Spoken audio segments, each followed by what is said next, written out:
welcome to Improv Inside Out, the healing power of improv. We are here with short form and musical improv instructor Bob Baker. Bob, that barely touches the surface of what you do. Yes, that's the most relatable thing to the topic maybe of your podcast. But I do a lot of other stuff. We can share as little or as much of that as you would like, 'cause I want you to share everything. yay, yay, cool. And I'm glad yeah, so Diane, you and I have known each other for many years, and I've met Right. Katie once or twice here and Mhm. there, and I love the is the name in the name of the podcast, is it the healing? Did you use the word healing? The healing power of improv. Improv Inside Out, the healing power of improv. I'm glad that you used that. I think that's a wonderful subtitle there because and we can talk about this as we go along, but I always preach about how many life lessons there are with improv principles. And I'm sure you've covered those in your episodes thus far, but I'm a big proponent of that. It's more than just having silly yucks up there. There's a Right. lot more to it. Absolutely. That Absolutely. we were just having this conversation before you came on. But tell us what you mean by that. So life lessons. So yeah, let me so there's principles in improv that you can apply to so many areas of life and business too.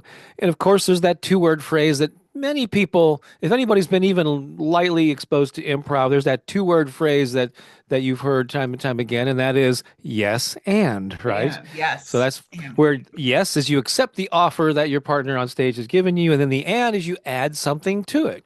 And then you're both co-creating a scene out of nothing. And so if you're both yes-anding each other, you're accepting the gift, the offer that that person's making, and then together you get more and more clear as the scene or the game goes on about who these people are and what's going on here. But in life, I think there is a good principle about saying yes to life, like when opportunities come along, saying yes. And but there's two factors in particular that I think are really relevant to life and business. And the thing that I and my students who come to my drop-in classes are probably sick of hearing me say this because I say it so often. But the number one skill that you can develop to be a good improviser, it's not thinking quick, it's not being witty, it's really it's your skills of listening. It's being like fully present in the moment, paying attention to what's going on around you and being in your head. I'm sorry, being in the moment. Because if you struggle with improv, is because you're in your head instead of being in the moment and just paying attention to what's happening. So how often or how many times have you heard about being present as being a philosophical principle, really, like just being, how often are we just in a daze or on our phones or whatever? It's being fully present in our experiences in life, whether we're out in nature or we're meeting someone for coffee or, another human being, like just being there and paying attention to what's going on. And so that's a huge factor, that you can apply to your life. Um, and I also think there's another principle, which not being attached to an outcome. Because in an improv scene or game, again, you're co-creating this reality out of nothing. And so, and you're given, and it's all based on a premise or a suggestion from the audience. It could be a location, it could be an object, an occupation. You never know until you're given it. And so you're creating this thing. And we all have, when you're in a scene like that, you do start thinking about ways this scene could go, things that we yeah. could do with it, right? Right. But you got to hang on to that really loosely, because if your partner says something that completely takes it in a different direction, you've got to let that go and go with the flow of the new thing, right? And so, and how much would that serve us in life? About and Byron Katie has a book out. Actually have you read it, but the title is pretty insightful. It says "Loving What Is." It's like Oh, accepting what is, And so we all get so upset in life about, well, I think she should have or he should have treated me in this way, and you're attached to how the behavior of other people or the weather, or I should have got that promotion at work, or this person I'm dating should have called me back. You're all attached to all these shoulds when in life we can man, we can like relieve so much stress if we just like accept what is. And then you and that, you go, yes, that's what happened. And I'm going to find a creative way to deal with it that maybe doesn't bring me down, stress me out, Right. and create anxiety, you know? So And what fun those, would it be if we always knew what was going to happen? yeah, we Yeah. don't. Yeah, Right, right. Right. Well, before we get too deep into the woods, why don't you give us your background? I know sure. most of it, I think, but So background overall, or improv specifically, or a little bit of both, the maybe. whole Yeah. thing. Build Yeah. yourself up. Let's hear all about it. So so we're all based in St. Louis, Missouri. So I was born and raised here. Um, and there were a couple of things that I can trace back to grade school as far as like interests that I had. One was the written word. That was actually the first one of the first things I used to write these little stories in grade school, and I was just interested in writing, and I started slowly sharing my writing with friends and other students and all that. And What were then you writing? well, back then, I mean, we're talking like fourth grade, and so I've been sharing the story a lot in recent years. Where back then it was inspired by things that I was listening and watching, you know, and so they were like Godzilla, space space aliens, you know, invasions and all this stuff. And so I would write these stories on two sides of a sheet of with blue lined loose leaf paper or whatever we had when we were, back in school. And so that's what I was writing. It was not Pulitzer Prize stuff. I was in fourth grade too, you know. Um, but then soon after that, I discovered a passion for music, and started playing the guitar. And by the time I was in early high school, I was playing in bands, and so music has been like a thing that's run throughout my life. And then the written word, and there was a period where I combined those two passions, and for like a 10-year period here in St. Louis, I published my own music magazine. It's called Spotlight Magazine, and it covered the local That music was scene. yours? Yeah, you remember I Spotlight? remember that. Yes. Long time ago. It was from 87 to 97. So there was, it's been a few years. Were you Bob Wow. Um, Baker then? I was Bob Baker as the publisher of that. Um, although and I saw and so I did that, and then that led to me publishing books, which we can talk about a little bit too.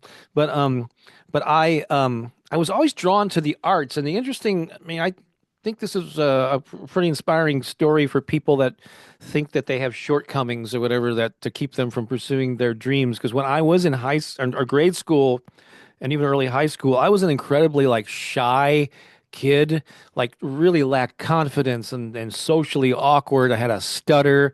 I mean, it's amazing I even went on a date at all in high school. I mean, talking to women with girls was just like a very stressful thing for me. And I would mumble and stumble over my words, and I still do that a little bit here and there.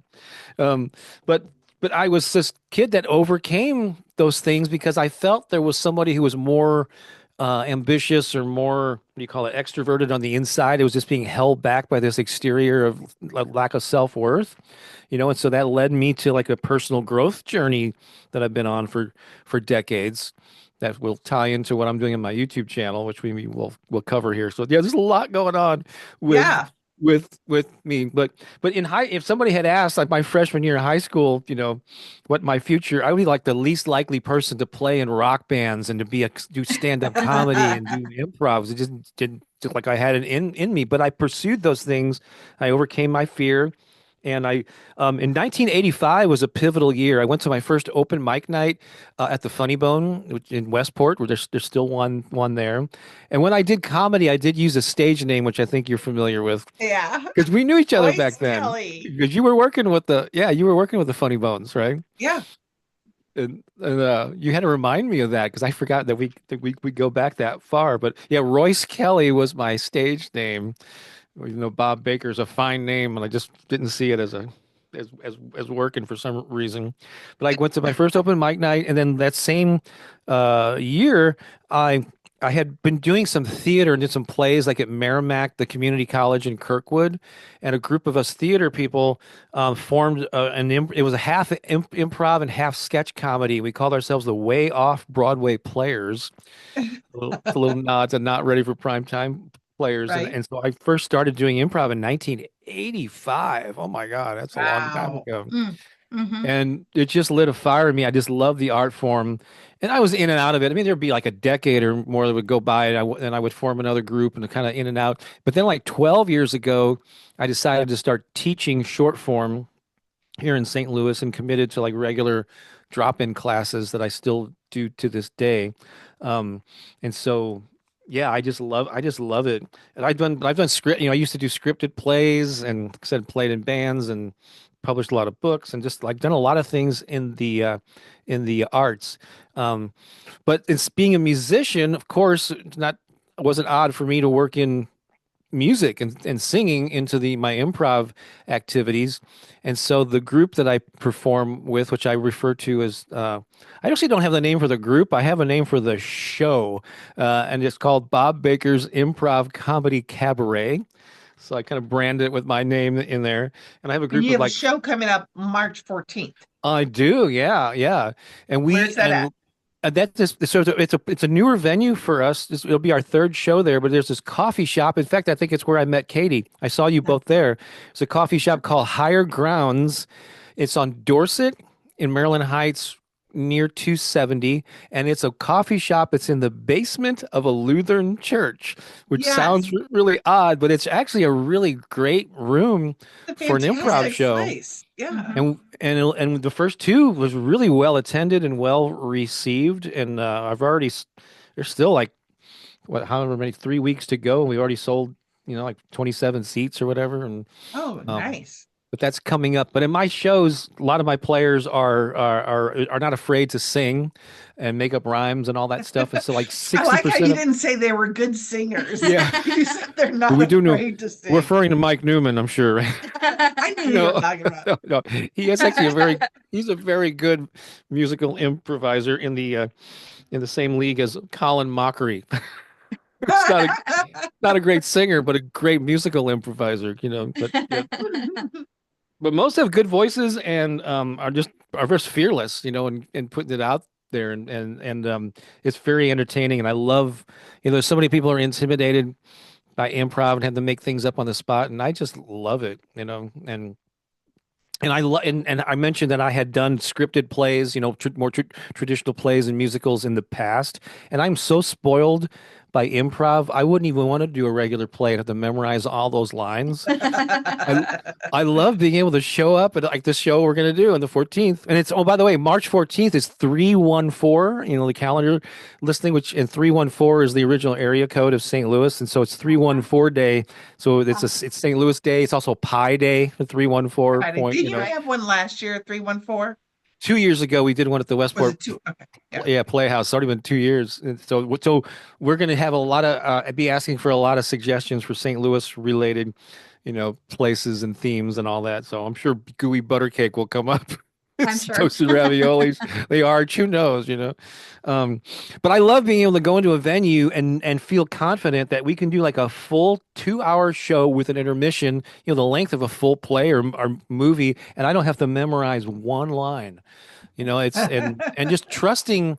And so I think another benefit of learning to do improv, like not everybody who takes a class wants to be in a show. Like I know you do your shows, first Friday shows that Mike is also involved in, and not everybody who takes a class necessarily wants to be a performer. But if you get to that point, it is nice when you have. You learn a lot about trust. So one, it's trusting yourself that you'll be able to step up and come up with what needs to be said in the moment. But if you have if you falter a little bit, you're on stage, you're sharing that with other people. What's that phrase that at least, well, that I think it started in Second City that you say before you go out and perform, Got your Diane? back. I've got your back. Isn't that a wonderful thing I love to it. say to a I group of I think we people? should say it every morning before Yeah. before people go out. I got your back. Even if your job at Schnucks or wherever, you Yeah. got your back. Yeah. It's so, and you really do. You're not out there to throw yeah, you're there to support each other. And so it's a very awesome collaborative thing. And so yeah, I just love it. So It seems like the opposite of what a shy high schooler guy would be doing. exactly, yeah, it's the most, like I said, broke through that, and luckily I didn't let that inner voice of the inner critic stop me. I pursued Right. my dreams, and now I'm kind of in the inspiration business. As you know, I've I'm glad you you know, brought that up. uh, my segue, huh? And Well, do I you have know? something to say about that, but go ahead. Oh, okay. So, Katie, do you know about my YouTube channel? And I when I attended your um class, your Zoom class, you talked about it. oh yeah, it's probably the focus of it. Probably, yeah. Right, I talked a right. lot So about it. So, I've heard about it. so It would Yes. have been cool. silly for you not to mention it during Yeah, that Yes. yeah. class. Because so for those who may not know, I embraced the internet and digital technology, social media, all that stuff really early on. I was spreading my message online dating back to the 90s, and so I was pretty early on. I was in blogging since 2004. I did my first podcast in 2005, which was that's 20 years ago. Oh my God. Wow. And Oh I've been wow. on Like YouTube for before podcast was invented. yeah, well, it was just rolling out in '05, and Wow. I actually influenced a couple of guys who went on to do some big things in the podcasting world. They said they heard about it. They heard the word podcasting for the first time in an email newsletter that I sent out in 2005 when I Wow. was toying with my own. I Are got you on gonna YouTube. name drop? Oh, do you want to know their names? So Yeah, one I is do. Jason Van Orden was a guy I met at a music conference because a lot of my early books were on music marketing, and Hmm. I met him and his wife, and so that's how he was really intrigued with his podcasting idea, and he ended up doing a podcast with a partner, a friend of his, that was called Music or Internet Business Mastery, that they ended up. It was like one of the number one online business podcasts for a long time, and Oh. they influenced a lot of people. Like there's a guy named Pat Flynn who does this thing called Smart Passive Income. He's huge, the internet, and Hmm. they influenced him. Um, so I kind of, I like to think it's a ripple effect. Another musician, a guy named Dave Jackson, heard about podcasting from me, and he now has something called the School of Podcasting, where he's like a podcast coach and expert, and Wow. so Wow. Look what it's you nice. started. It's nice to have that influence. But in Yeah. 2000, I heard in 2005 and six, I started hearing about this new video site called YouTube, and I said maybe I should start an account there, and I did, and I posted my very first YouTube video in May of 2006. So we're coming up on 19 years, I believe, of being on YouTube. Um, so I've been on a long time, but it wasn't until about 8 years ago that I started posting affirmations, like using my voice to post those, positive self-talk statements that people you should, repeat back to yourself, which I used a lot in my own personal growth and getting over, those shortcomings, those mindset issues that I had when I was younger. And lo and behold, the station's become really popular. And I'm like getting close to Tell them how 210. popular. I'm at 200, or I'm sorry, 409,000 subscribers, about to hit 410,000. Wow. Wow. Slowly on my way to a half a million subscribers. So that's wonderful. And That's last time I looked, like 70 million views. I've got 10 videos, at least 10 videos that have a million or more views. The most popular one is getting close to 8 million Wow. views. So which one is that one? it's an abundance one. Yeah. Okay. I mean, I've discovered a number of popular topics, but certainly abundance, prosperity, money related things. Hmm. Everybody, or so many people would love to have more money in their lives. Mm-hmm. So, So, not, Bob, I want to tell you that I was, and I won't say the name, but I was speaking to a group of people yesterday.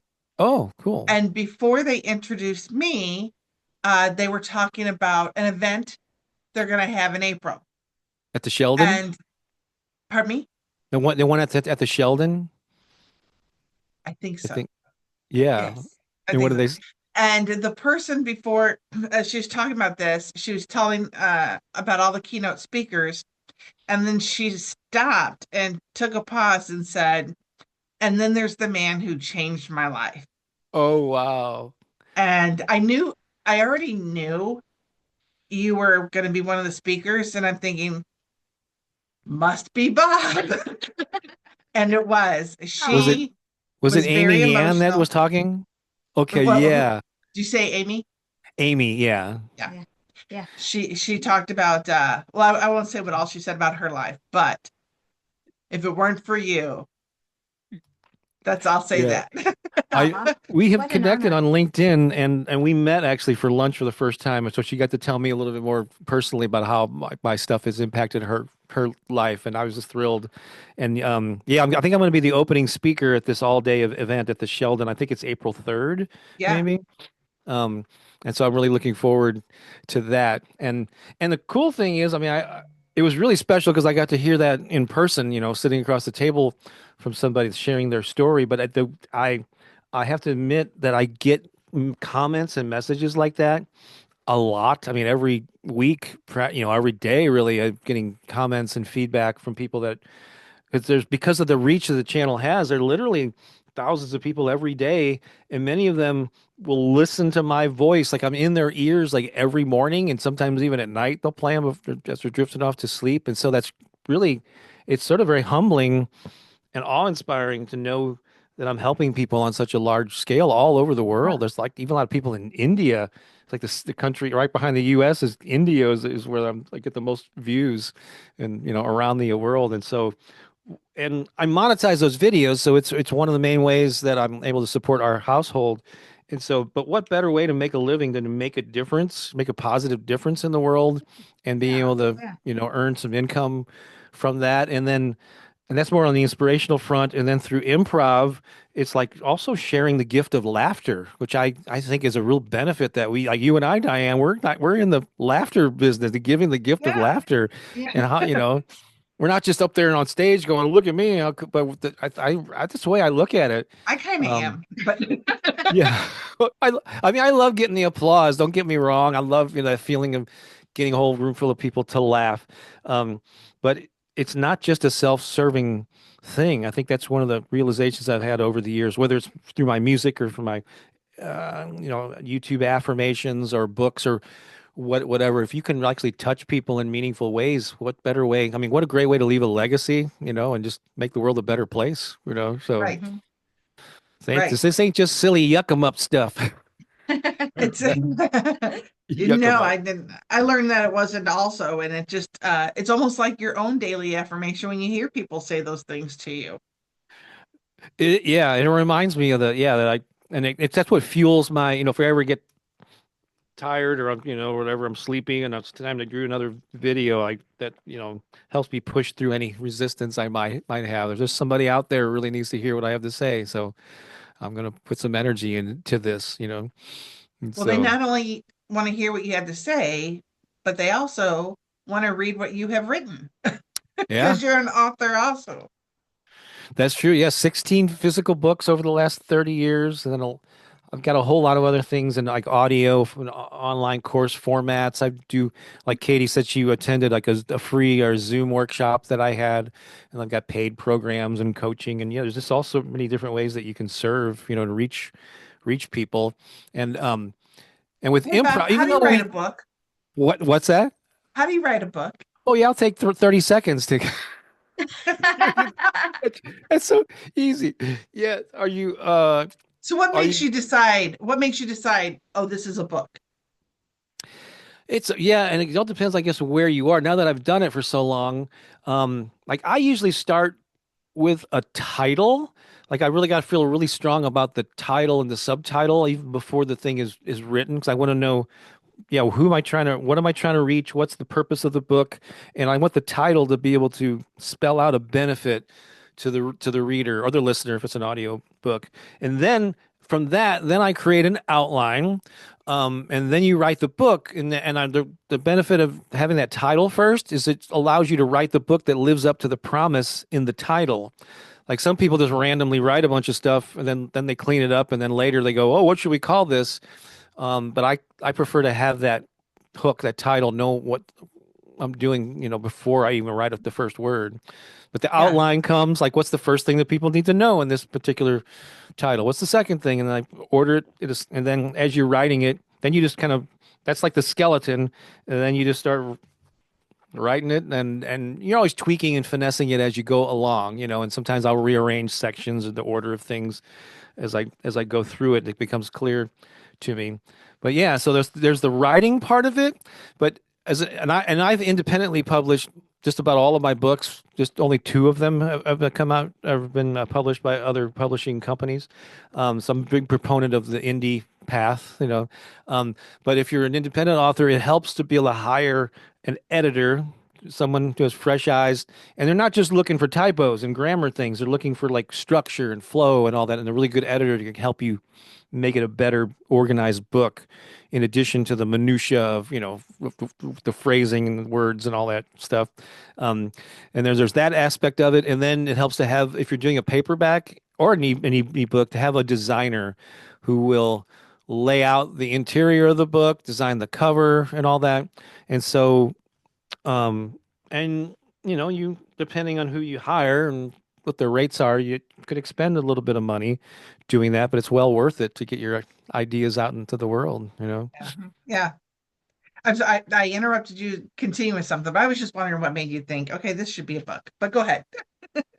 Yeah. Do you have any book ideas within you that you thought of, or? I do. Yeah. I do. But I don't have the patience. It does take commitment. Yeah. You got to put well, unless you have a stand-up desk, because say you have to put your butt in a chair and type, and don't rely on Chat GPT. Right. Do it Well, for you. those are two things Yeah. I do all day. I know. I use it it's great for brainstorming and coming up with ideas and things, but yeah, I'm still a writer, to the core. Katie, do you have any aspirations to publish, or have you? Yeah. I do. We're actually finishing up a book now on Oh, resilience. I was interested. We need to pick your brain a little bit on how to present that. We've put together a resilience course that incorporates improv games. oh, cool. So it's principles of psychotherapy, and therapeutic things, and then we've thrown in some improv games to help, enhance creativity and That's different things cool. like that. Because you're Katie, you're a therapist, is that right? Or Yes, yeah, I yes, don't know if I'm using is that the right term, the term that you use to describe right. yourself? Yeah, yeah.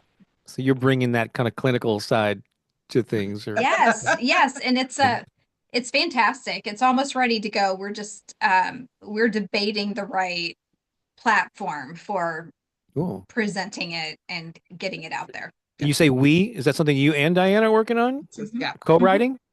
Oh, I'm that's the cool. improv part. She's the psychotherapist. So, and I Nobody know from wants us to switch. and I and I know from knowing her for years that Diane is indeed certified, You. That is so sweet. certifiably. Oh, that's cool. I don't think I knew you were working on a book together. That's awesome. Yeah, Yeah. We are. yeah, It's, how you said hire a designer. Since this is our first project and we're generating zero money right now, right. we're the designers, and that takes a very long time. So I mean, if you that's could where do we're it at. yourself, yeah. We have, I was lucky because when I got into publishing my first books years ago, I had experience publishing that newspaper that I talked about, right, so I right. knew the basics of design and layout. Hmm. So it really helped me because most people don't have that background. So you can do it yourself, but there is a specialty to it, and it wouldn't hurt to get a bid from a designer just to see if it Hmm. might be something you can afford. But Right. if you have the skills, yeah, Yeah, do it. we've had it, I guess, gone over by, or assessed by a digital designer. Oh, cool. So what he did that. He just didn't do the work. He gave me a list of changes to make. so, Good. You're so getting it that's done. what we Yeah. could afford. Sweet. I'm And doing the grunt work, and he gave us his knowledge. And I am sitting my butt in the chair using Chat GPT. Yeah, there you she's go. working on the podcast right now while I finish up the the Right.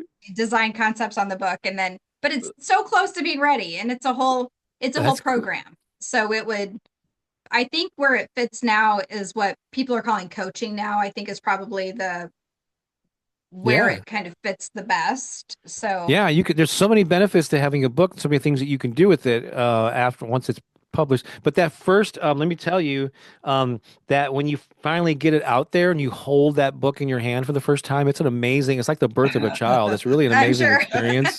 It's very satisfying and, definitely a sense of pride. But if you have like a nonfiction book like that, which this is, right?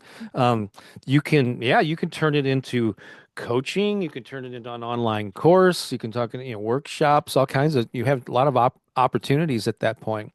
Um, so you're already thinking along those lines. Yeah. Um, and I'm a big proponent of using, Amazon is by far the number one, sales machine for books. And so you probably heard of KDP. There are a lot of ways to publish it, but I think that's the easiest, probably the best route for most new authors. But Okay. I don't know if you've already decided on that, but See, we yeah. just need to have some maybe take you to that coffee shop and pick your brain. I think Yes. that's it. But in your pre-interview, you talked about your connection with Laura Hall. I was gonna say. But it reminded me that yeah, when because you two are working on a book together. All of my books I wrote myself except for one. There's only one book that I co-wrote with somebody else, and I'll just tell you the story about this. So being an improviser, I was a big, like a lot of people, I was a big fan of Whose Line Is It Anyway?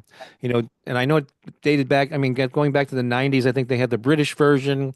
And then the story of how it became the American version, it was Ryan Stiles was on the British version. With that, I forgot Clive or whatever was the host of that originally, but Ryan Stiles was also a character in the Drew Carey show, which was a popular sitcom at the time, and somehow they started talking about making an American version of Whose Line Is It Anyway? And Ryan apparently asked Drew, it goes, "Hey, would you like to host this new improv show that we're thinking of doing?" And apparently Drew had never really done improv, or he didn't have a big extensive background in it, but I thought he ended up being a great host Oh of that yeah. Uh-huh. show. Right. Well, And he must be a good host. He got Bob Barker's right, job. right. Yeah, eventually he did. Yeah, Bob Uh-huh. Barker is somebody I've been called my entire life because it's so similar, my name. I'm sure. But they brought in Colin Mockery and Ryan Stiles, Brad Sherwood. These are all people that had performed in the British one, and they came over and were also in the American one. But they brought in some new people, including Wayne Brady and a piano player named Laura Hall. So so she became the music director of the American version of the show. So I was very familiar with Laura, and in 2014 I was really getting immersed in the St. Louis improv scene, and I saw a promotion that Laura Hall and her husband Rick were coming to St. Louis to teach a musical improv workshop. And I said, "Oh my God." And I signed up for it. I remember walking into the room. It was a small class, but I was a total fanboy. It's like, oh my God. I was just like, oh my God, it's Laura Hall. You've seen her on the TV all those years, and there you are in the room with her. And then so we had the class on a Saturday afternoon, and that night we performed like a student showcase at the improv shop when it was used to be on Euclid in the Central West End. So the Yeah. first time I walked into the improv shop after hearing about it for years, it was to perform with Laura Hall. And I remember being up on stage in front of an audience and seeing her accompany me and us. I was just like, it was like an out of body experience, you know? That is wild. And then So how'd you end up writing a book with her? so here's where you might find this be interesting, like the benefits of a podcast. So I'd already been podcasting off and on, like I said, for a while by that point. And I was doing a podcast interview series called The Creative Entrepreneur. And so months later, I reached out to Laura through her website and just say, "Hey, would you like to be a guest?" And she like got back to me really quickly. Said, "Sure, I would be happy to." And so we recorded the interview just like we're doing here. And then I stopped the recording. At the end was just a little chit chat. Before we hung up, and I asked her why she hadn't published a book. Because I'd searched for it, and she goes, "Well, people have been asking me for years. I really want to. I want to self-publish, but I don't know that much about all that's involved in it." And I said, well, and I kind of almost not jokingly, but I said maybe we could publish one together. And I think she did like she didn't bite on that right away, but I offered to send her. I mailed her a couple of copies of the books that I put out on my own just to see, just to her to get a feel for what I created. And like the next week or after she received those, she got back to me and goes, "Oh, I really like these." And yeah, I think let's talk. And so we got more serious about writing a book together. 'Cause she had all the knowledge, and um, I knew not only knew how to publish a book, but I was a musician. I knew all the lingo of musicians. I knew all the lingo of improv. And so, yeah, we spent like a year working on that, or 9 months maybe working on that book, and it was a great collaboration because I've heard horror stories of other people that collaborated with people where it didn't go so well, but she was a joy, and we just went back and forth and fine tuned it. And here's the book right here, the improv Oh, comedy wow. Oh wow. musician. Look at that. So that kind of put me on the map outside of St. Louis. And I know the year after this came out, I did some road trips and I taught classes in Austin and in Columbus, Ohio, and even close to Buffalo, New York. I did all these kind of road trips and Oh neat. New Orleans. I did a thing. Yeah. You With just travel and taught? yeah, I would travel and I would reach, some of the places I would reach out ahead of time to improv, people doing improv already schools or whatever in the area and say, "Hey, I'm coming through. I just wrote this book with Laura. Would you like me to teach?" Um, and then I was interesting. I don't know how interested you would be on this, but I was invited to speak at it was actually a piano players like convention in New Orleans. It was actually on Bourbon Street or whatever, and it's in the French Quarter at a hotel there. And I was brought in because of my music marketing book, so I did a music marketing workshop. But the guy knew that I'd also did improv, and on like the final day of the workshop, we were in this like small this auditorium. He goes, "Hey, I think everybody kind of needs to lighten up. Could you like lead everybody through improv exercises?" And so I got a bunch of these people up on the stage, and one of the people that was there as a speaker, like a keynote speaker, is a guy named Liberty DeVito, which you probably don't. You may not recognize that name, but he was Billy Joel's drummer for like 30 years. Oh, So Oh wow. any popular Billy Joel song that you're aware of, you heard on the radio, that's him playing the drums. Oh And wow. and it was a surreal moment where he was up on stage and we were in a circle and we were doing like zip zap zop and you know that pass the wall game when you go whoa you do this. right. I'm sta Liberty DeVito is on stage doing these silly things and I was just like, oh my God, I've reached the mountain. It was Oh my goodness, what a wild experience. I know it was a trip. So the places that improv can take you, right? That's true. Absolutely. Have you ever done any festivals? The only one was when the Compass Improv did some festivals in St. Louis, and so Yeah. that's the only thing just here in St. Louis. I've never gone to other cities to do them though.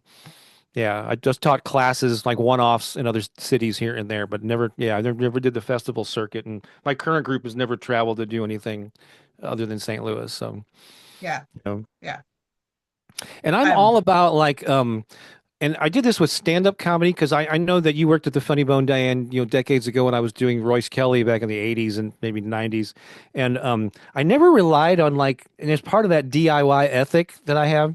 I never relied on existing venues or like I hated waiting for permission, for people to, deem me worthy to be part of their thing. So instead of submitting freelance articles to local publications, I just published my own music magazine. Um, right. and I remember everybody used to complain about like when I first started going to open mic nights, all the open micers, they wanted to get more stage time, but you really couldn't do it through the Funny Bone because they had just that one open mic night. You were lucky to get 5 minutes, and I think it's even less now. I don't know. So Uh, I I found like this is just kind of way my brain operates. It's like I can complain about it, or what do I want? I want to find more stage time. How can I get more stage time? Like you ask a more empowering question, and I had just met the people that own this bar called Off Broadway in South St. Louis. I think it's bar is still there. The couple that doesn't own it any longer. But I went down and I said, and I just got approached them. I said, "Hey, what are you doing on Wednesday nights here?" And he's like, "Well, we're open.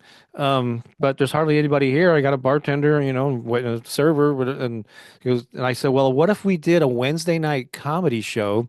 Wouldn't cost you a thing. I would get all my open mic friends to come and populate, have I take care of all the emceeing and the entertainment. And I suggested that we charge $5 at the door, and I would get that. That would be my pay.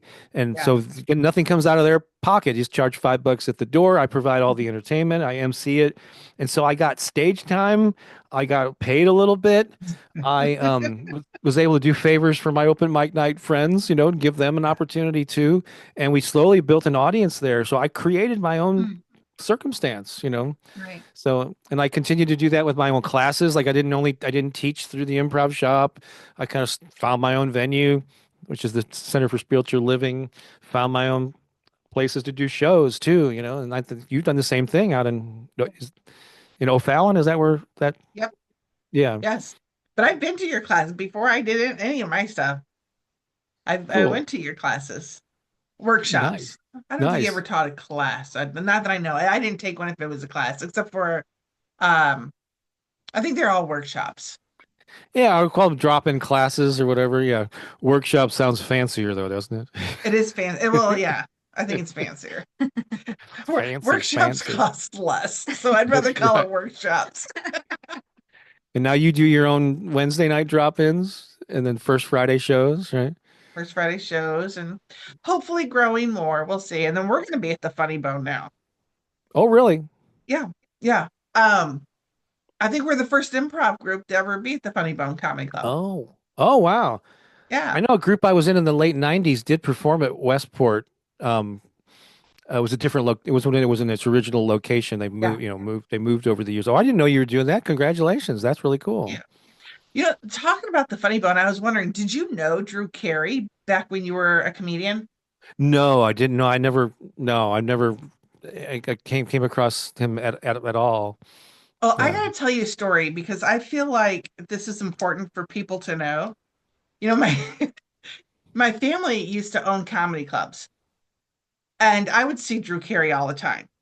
And Oh, I was visiting our comedy club that was in Des Moines, and he was there, and it was Thanksgiving weekend, and he did a bit, and we were, you always talk to comedians, you become friendly, and I'm like, oh, and I did the thing every comedian hates. You should do this when you say it, oh yeah. and he did, and it killed, and now I believe I'm responsible for his success. I I I'm think you could still take that. waiting for the Sure. checks. It's all you. It was It's all all you. Oh, yeah. that's cool You're that he was welcome, open to that and he America. tried it. Yeah. I remember there was a guy. Do you remember a guy named his Uncle Larry? I think it was he. He was Yes, Larry Uncle. Reed. Yeah, he was a headliner because I used to I would MC entire weeks at both South County Funny Bone and sometimes at Westport, and I worked with him I think two or three times where he was the headliner and I was the opener. And I remember he was doing some bit about being in the shower or it was something about the shower and something somehow the Pope came up. I don't even know. I can't remember the nature of the joke, but I suggested it might be fun to say there. Just throw in a line that says "Pope on a rope." It's so instead of soap on a rope. Right. And he did it, and it got a laugh. I'm like, oh, cool. So I had a similar experience there. Just our brief stint as comedy writers. Right? That's right. That's right. Larry That's my Reeve. Oh little, man, my very small claim to fame. yeah. Besides cutting Jerry Seinfeld's hair, but Ooh, You cut wow. his hair. mhm. Wow, that's pretty cool. Oh, you've got a lot more rubbing elbows, brushes with greatness. He And then does. now I'm here with you. I And me. know. Another brush. And me. I And like to Katie. think. That's right. And I'm blessed to know the co-authors of the upcoming Resilience book. So. That's right.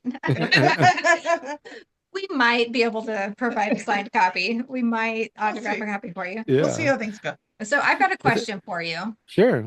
Okay, so this is kind of bridging improv and what you're doing now. So you are, it sounds, you said that one of your big things that you do is your affirmation Hmm. YouTube channel, your YouTube Right. channel. So can you, and I know you've been doing it for a long time, but can you help us maybe connect? What's the connection between your improv brain and this affirmation Hmm. brain?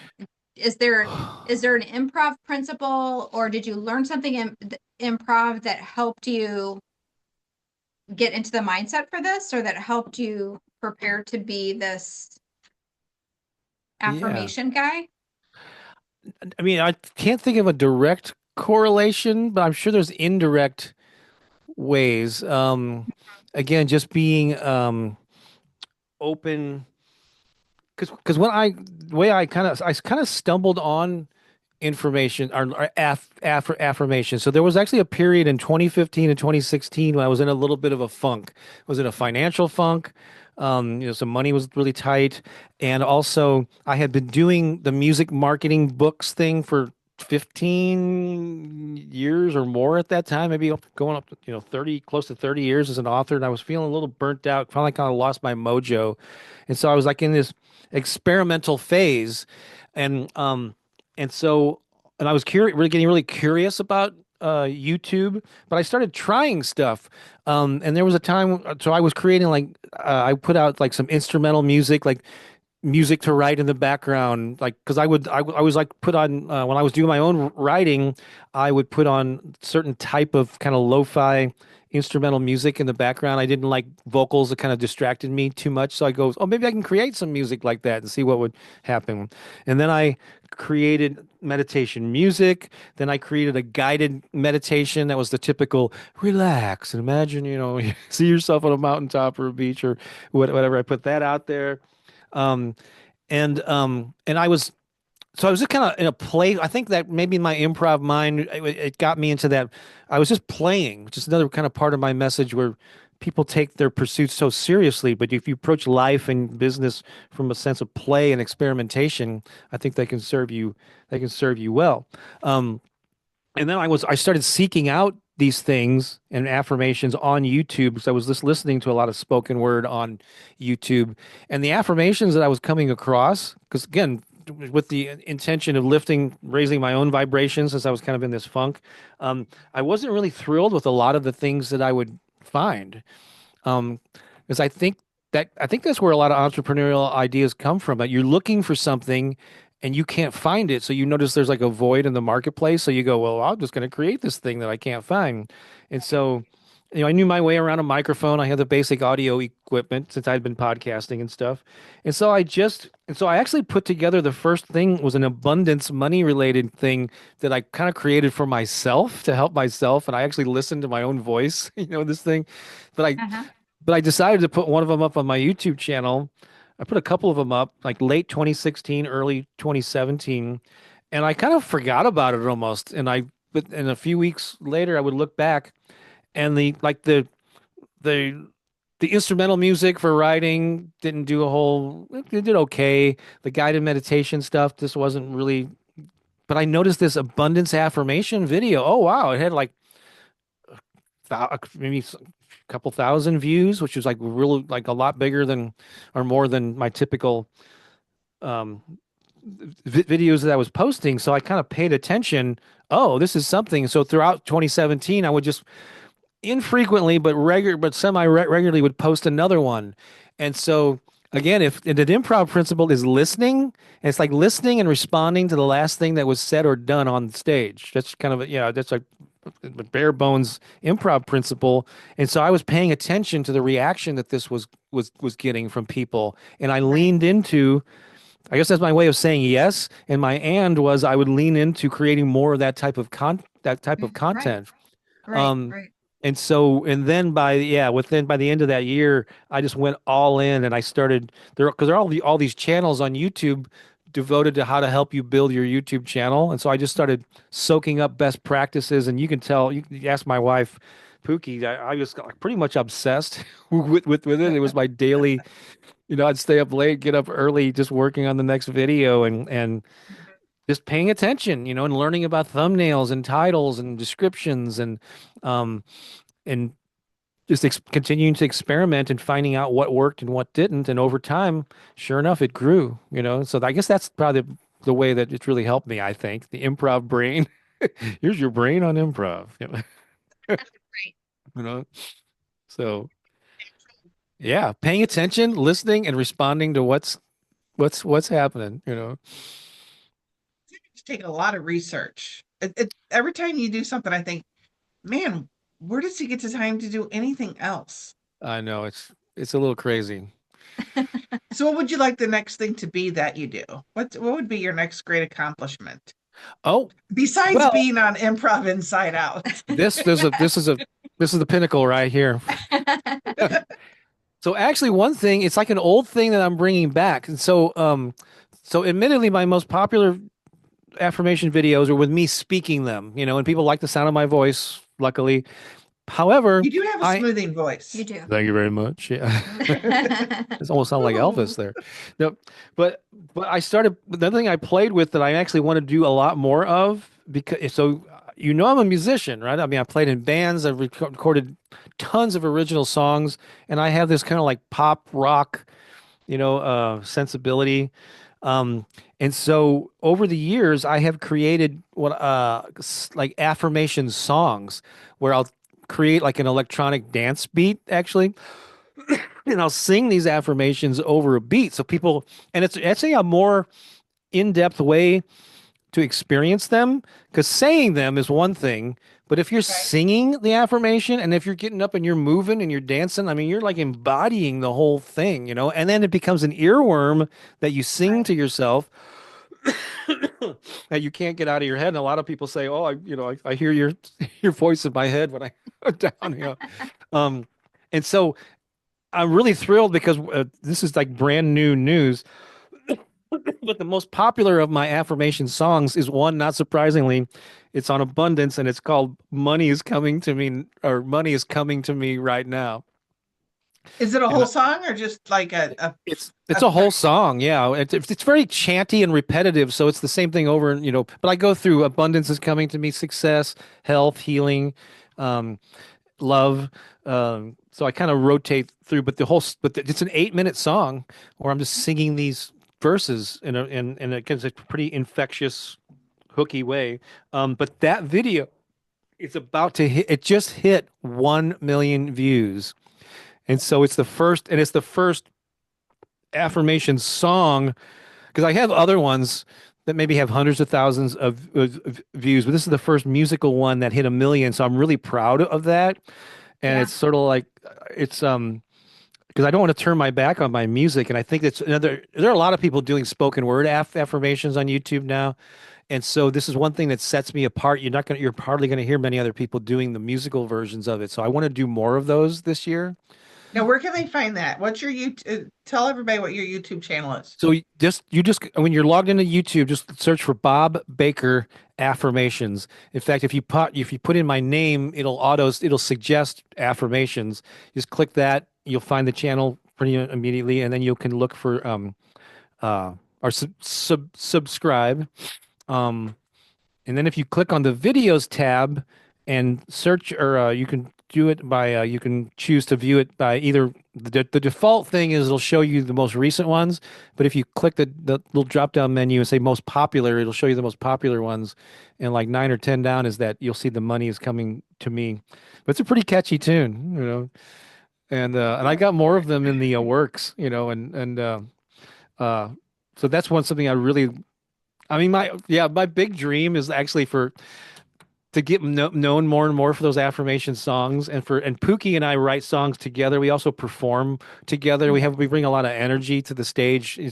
She's not into improv, so it's not that. Although I will tell jokes and do song parodies and stuff when the opportunity arises. But I would love for us to go on the road and do like little mini tour hitting like small performing arts centers, you know, and little Mhm. theaters here and there. But I don't know if we've got the draw yet, but you would think, yeah, with my following, I might be able to get some people to come out, you know, so that would be a Right. wonderful thing to do at this stage of my life. And Mm. Pookie is pretty easy to look at too. Yes, she's a beautiful woman, and but she has a lot of presence and energy and very loving presence, and she's that woman is filled with love for people, yeah. isn't she? I don't know if you've ever met her, She's such a Katie, but good she's soul. I haven't. I haven't. I want to meet Pookie.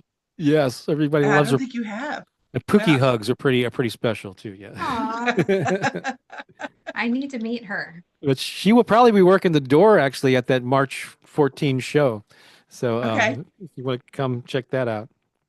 But I think we might. yeah, Who knows? Yeah, it'd be fun. It would be fun.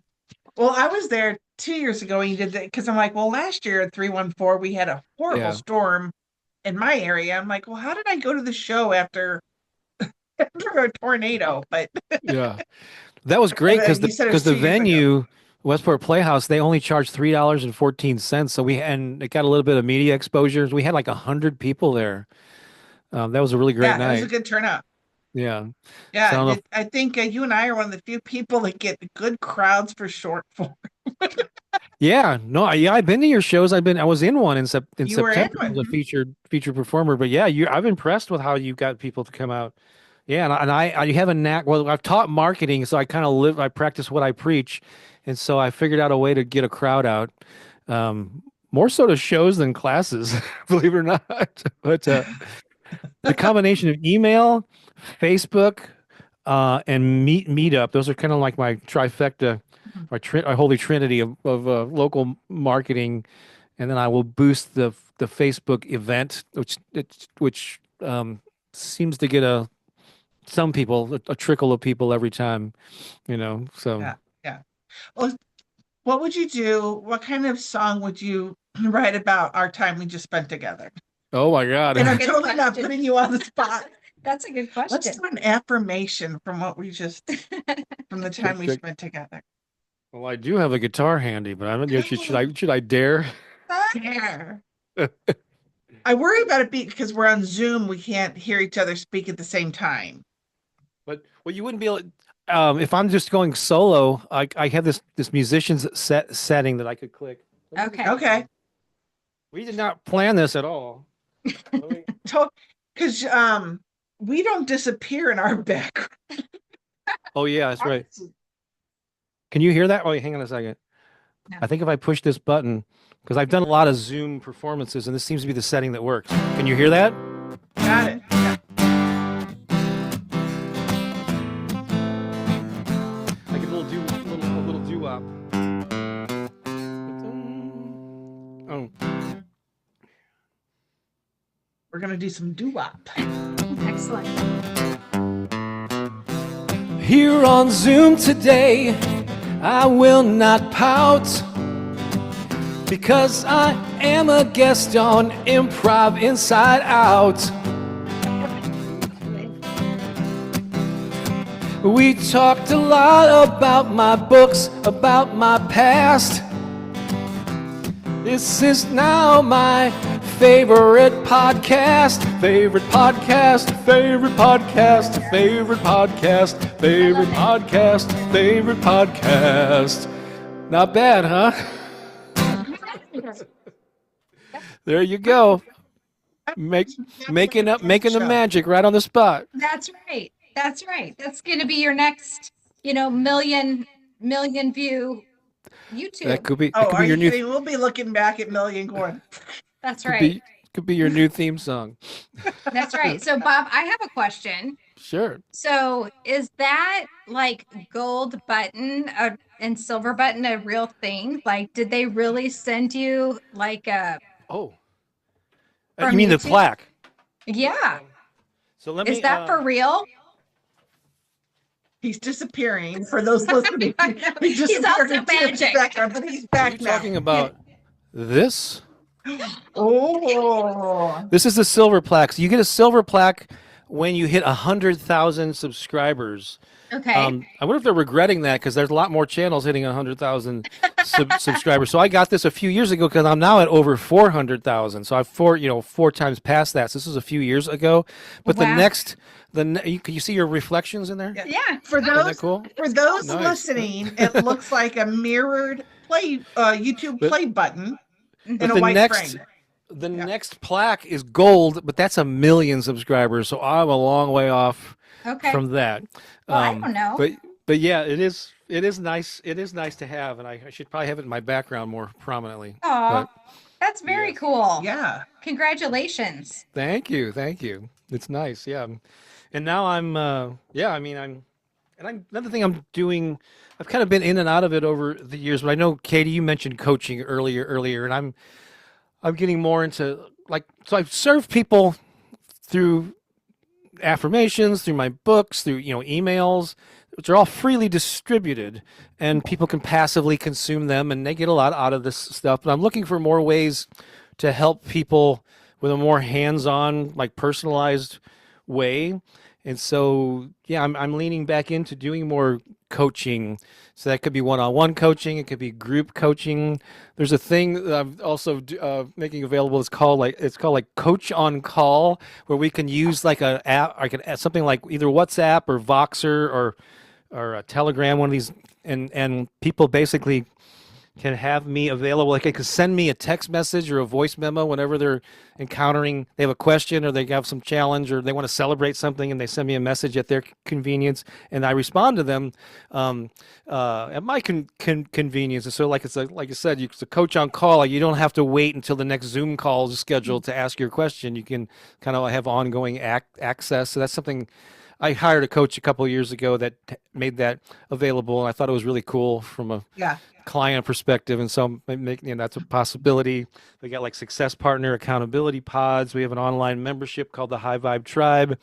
And so these programs where you move through it as a community, they have a starting and ending date. We're all going through it at the same time and supporting each other. So I'm throwing stuff out there, finding ways that I can help people on a deeper level. Yeah.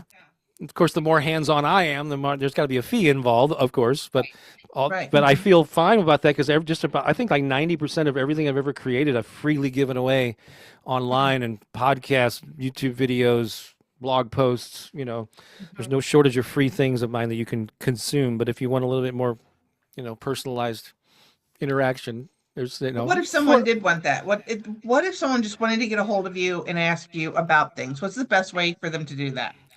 I'll probably reach out if we're connected on social media, you can DM me, or you can go to my website that is related to all the inspirational stuff and the YouTube and the affirmations is Bob Baker Affirmation. I'm sorry, BobBakerInspiration.com. BobBakerInspiration.com, and there's a contact tab there that you can email me, and that's the best way. And so, and a lot of people reach out to me, like I think you even used this term earlier. We need to pick your brain. I would recommend not using that. Doesn't that sound painful? Pick my brain. I feel like I imagine a bird, like pecking at my like a zombie or something. And so I'm not able to do that. I mean, if it's a close friend or whatever, and I might meet somebody to coffee if it's like an old friend or something. But for the most part, I can only do in-depth things like that on some sort of a paid, coaching basis. But I can work it out, make it affordable for people. So yeah, I don't want to put it out there. I'm readily available to answer everyone's questions on these things, Right. But so you just have to pick and choose, respect your time and all that. But yeah, if they're interested in looking into those things, BobBakerInspiration.com. Yeah. The Okay. place you want to be.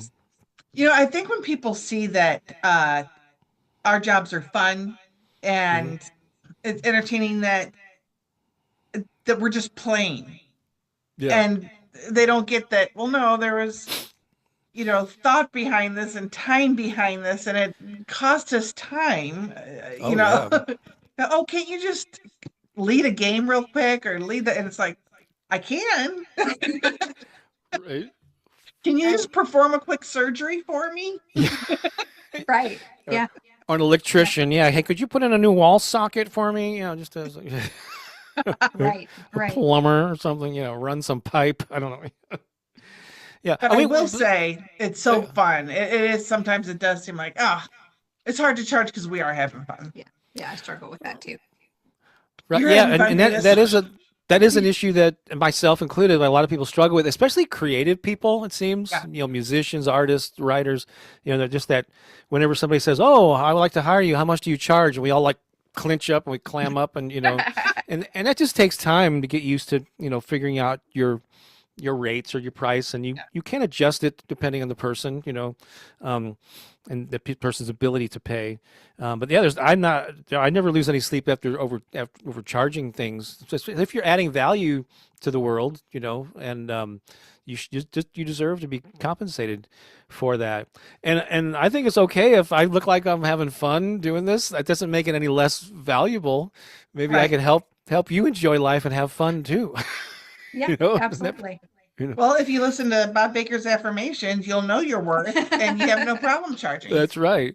That's right. Very good. And even I'm still trying to figure out my schedule for my but like during COVID, a lot of things moved to Zoom. So I had monthly shows on Zoom, and then I had a monthly class too. And I kept it going even though we got back to semi-normal life. And I mentioned this paid membership site that we have related to the YouTube channel. It's called the High Vibe Tribe, and I would make monthly Zoom calls like a free benefit of our membership. They would get access to these, and so I had a bunch of those folks for a while showing up. So you did get a little fun mixed in with being a part of our online community. The turnout's been a little less. I think people have definitely getting a Zoom burnout, Yeah. thing. And so I'm trying to figure out if I'm going to do them, I want to make sure enough people show up, so I'm still trying to figure that out. But I like incorporating, helping people have fun. Yeah, there's a big benefit that comes with that. True. Well, we had fun talking to you. Yay. I hope you had fun talking to us now that we're your new favorite podcast per song. Oh, Katie's gonna spit her water out. Oh my God. She's the easiest audience. She laughs at everything. That is so Now we're all cool. gonna get electrocuted because she's gonna. It's not funny because I'm a therapist and it causes all kinds of inner turmoil. Just don't stress about it. Lighten up. I think you need a little ditty for when you're sitting with a client. Bob needs to come up with something like, this is not funny. That's right. Don't They won't worry. appreciate Be your happy. laughter. Yeah. Stop smiling. This is no time for smiles. So this has been great. I really enjoyed this conversation, and I commend you both on getting this out into the world, because I think it's a message that needs to be heard, and what you both bring to it. And I'll for sure we'll share it when there's a link available. Yes, absolutely. Well, thank you. I appreciate it. And for everybody else, thank you for joining us on Improv Inside Out, the healing power of improv. And until next time, stay happy and healthy inside out. If you would like to be a guest on our show, please contact us at improvinsideout.com.